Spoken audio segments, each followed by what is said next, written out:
I don't know about y'all, but I get so frustrated because I feel like all of the trends out there are about restriction. You know? Maybe you've tried paleo, maybe you've gone keto, maybe you've gone Whole30, maybe you've gone bean-free, grain-free, nut-free, soy-free, dairy-free, taste-free.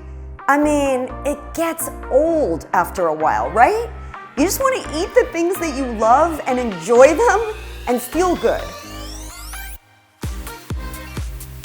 Today is where shift happens. Let's do a makeover. This is not about comparison. Everybody's different. So this is about the best version of you so that you can thrive. What we want to do is help you develop the other taste buds that are going to lead you down the road to better health and vibrancy.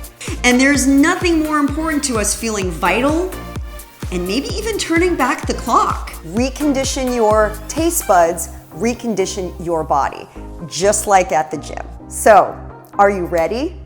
Are you ready to feel better than you ever have before?